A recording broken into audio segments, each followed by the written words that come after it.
Hello and welcome, I'm DrHamfist, and in this video I'm going to be explaining the Ranger and Heroes of Hammerwatch. The Ranger is an interesting one. So on paper, they have one of the best primary attacks in the game.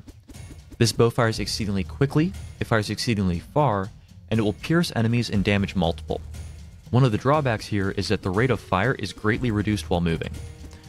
And this is especially true at early ranks. When you upgrade the skill, it will shore up this weakness. But especially at early levels, you want to stand still to get the most punch out of this skill. And that's pretty easy to do in a group because your teammates might be distracting the enemies, but when you're playing by yourself, it does take a bit more work. One of the easiest ways to do this playing alone is to fire around a corner. This is going to line of sight enemies past the corner and draw them into your line of fire. This isn't terribly helpful when you're sort of caught out in the open in a large room and being swarmed by a ton of enemies, and that's where your skill 2 comes in.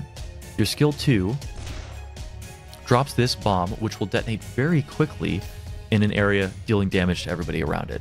It has a very short fuse time, it can only be dropped in place, so it really is pretty limited to the application of damaging a ton of enemies that are right on top of you. The one other thing you can do here, you can drop it while firing. It doesn't have any animation or like lag associated with it. So if you're right on top of something and want to drill a ton of damage into that, be that a spawner or a boss or one of the statues in Act 3, you can use it and your primary attack at the same time to deal a ton of damage. And one more thing I want to cover before we jump into the skill tree here. If you go into settings here and select game settings, you should consider turning on the aim guide for the Ranger. Let me go ahead and show you why. This line will show you where you're aiming, and you would think that wouldn't be that necessary, but watch what happens here when I fire in this direction. Look at the arrows. You see how they're a little bit above this aiming guideline? The game does actually use the hitbox on this guideline. The graphic of the arrow is a little bit disjointed from the hitbox, and you're only going to have this problem when firing left or right. If you fire straight up, it's very much right on top of the actual hitbox. This is true about all range attacks in the game, but I find it most annoying with the Ranger. So if you're struggling to hit stuff with the primary, consider turning on that aim guide. Now let's take a look at the skills though. So let's go over the Ranger skills, and you're going to notice pretty quickly that several of these are very focused on the primary attack, and then there are some that are outside that camp. So the primary attack itself, when you upgrade this, it's going to pierce through more enemies. It's going to reduce the movement speed penalty you have while using it, and it's going to do more damage. So it's going to be much better while moving, and it's going to be much better at thinning out a group of enemies. The bomb, as you upgrade it, the fuse time is never changed, but it will deal more damage and in a larger area. And the difference in size of impact is very large when you fully max this thing. So if you were planning on using the bomb much, it actually is pretty worth it to invest, even though it looks like the only thing that's changing is a bit more damage. Grasping Roots is the first active skill we haven't seen yet. So this immobilizes enemies around the Ranger for 2 seconds at rank 1, and then it reduces their armor while they are rooted by 10%. As you upgrade this skill, it's going to root for longer, and it's going to increase the armor shred that is active on rooted enemies. This skill has no animation. You can spam it just like you could the bombs, and it works very, very well with your primary attack. As far as the other skills, you probably would be better off just spending the mana on the other skills than using Grasping Roots, so this is in the primary attack camp. The final active skill here, Flurry of Arrows, the Ranger spins around 2 times and fires arrows in a quick succession that deal 30 physical damage. And then as you upgrade this, you'll spin around 1 more time, and then the arrows will deal more damage. This does not use the primary attack damage in any way, so this is totally separate of the primary attack, and this is probably the skill you would focus on if you were not focusing on the primary attack. Now into the passive skills. We've got Dodge. Dodge gives you evasion. It doesn't really fall into any specific camp. You'll probably want this no matter what eventually, but it's not a priority. Next, Deadly Aim. It only impacts your primary attack. Primary attack has a 5% chance to be critical. Primary attack has a 5% chance to be critical hits. The grammar on that just seems off to me, but in any case, it only impacts your primary, so if you're going for your primary, you definitely want this, and if not, obviously you don't care at all. The final ability, Twinned Arrows. Arrows have a 25% chance to split and seek a new target. This impacts your primary attack and also your Flurry of Arrows.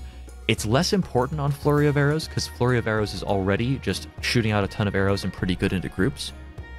but it's very important for your primary attack, which struggles to deal with huge packs of enemies. And then if you upgrade it, it goes from 25% chance to split to 40% chance to split. So there's really two ways to build the Ranger here.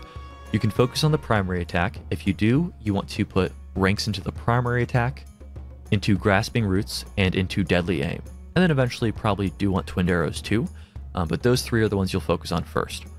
If you're going for a skill-based build, you want to focus on Bombs and on Flurry of Arrows, and then I guess you probably want Twinned Arrows before Evasion if you're focused on dealing damage, and if you're focused on survivability, you probably want Evasion. One thing I'll say, the primary attack build is probably a lot better in a group, whereas when you're playing by yourself, it's pretty hard to find a section to just post up and shell enemies. So you'll probably get a bit more mileage out of the skill build if you're playing by yourself. And one thing I didn't note about the primary attack before we leave, it will do more damage to enemies that are closer to the Ranger.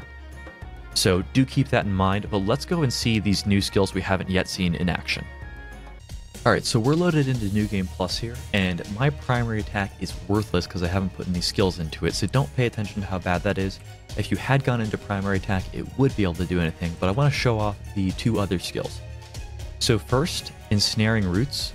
I really do want to show you this with these fireflies, because I'm going to freeze everything, and these melee bugs are going to stop chasing me, but watch for the fireflies, right? So watch this right here.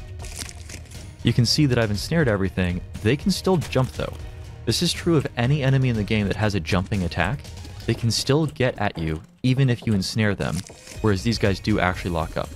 And if you stand far enough away that they don't want to activate their jump, they won't actually move towards you using it, but if you're close to them, you need to know that they can still jump at you. The real skill here to unlock, though, is the Flurry of Arrows. This is going to cause you to spin around, move super fast, and just spray arrows all around you. It's great for clearing large rooms of enemies, like this one here. You may have to use it once or twice, but it does a ton of damage to everything around you. And those shots will pierce. So if you're going for a skill-focused build, the Flurry of Arrows is really the meat and potatoes of that build. There's not really much to show you about the passives. The Splitting Arrows one is kind of the most interesting of them. I don't have any ranks in that one right now, but that does help you chew through multiple enemies at once. But as far as late game builds on the Ranger, you're either going to be using your primary attack and running away a ton, or you're going to focus on the Flurry of Arrows build and just be running around, spinning and firing arrows all the way around you. I think the Ranger does have a bit of a problem playing by itself, and even in groups I think it's kind of weak, and they did just buff the Ranger to try to address this. I think we might need a bit more of a buff on the Ranger, at least at the time of me recording this. I did beat the game with the Ranger solo, so that can be done. I think New Game Plus is going to be a bit of a nightmare with the Ranger, and part of that is going to chalk up to which skill tree you follow, and then, you know, which blessing path you take. I actually switched to the skill focused build on the Ranger, but haven't yet switched my blessings over because it's so gold expensive. So maybe it'll be a bit easier then, but let's go check out the blessings, right? So about the blessings, it's a little bit awkward if you're going for the skill build. If you're going for primary attack, just gun it down the left. You'll get great mileage out of that. You get bonus primary damage, you get armor shred, and your primary is physical. And then you get critical damage, which is particularly good on the Ranger because you have bonus crit chance from the passive. If you're going for skill damage, it gets really awkward really quickly, because you're pretty tempted to go in here for, you know, the skill damage bonus. And then my recommendation from there is to go for the mana regen and mana reduction in cost. You can't really get more damage though, because the final ability does only physical damage, which would mean you'd actually want to go here if you wanted to increase it. You don't get any real benefit from ignoring part of the enemy's resistance. Your bombs do hybrid, but yeah, this doesn't really give you any punch if you wanted to actually go for skill critical damage. So I guess my recommendation would be to go for Path of the Magician, then Blessing of Mind, and then Symbol of Wisdom. Or maybe go kind of off-road, like maybe take Reduced Damage Taken, or maybe take increased primary attack damage and then Armor Shred, which does benefit your final active ability, and then maybe like Lifesteal, so you have some regen or something. It's a little bit awkward. And like even the passives are a little bit awkward. Like I think there almost needs to be a rework where the bonus crit chance would apply to any arrows, including your active skill, rather than only your primary attack. Ranger's in a little bit of an awkward place for playing by itself. If you're playing in groups, I think you'll get great mileage out of the primary attack build, and I would probably just go for that, but playing by yourself and like pushing New Game Plus, it's a little rough, and I'm not really sure how I'm going to do it. I am going to try to beat the game solo on New Game Plus with the Ranger, but yeah, it's a little awkward right now. Let me know if you have any questions in the comments, and thanks for watching. I'll see you around.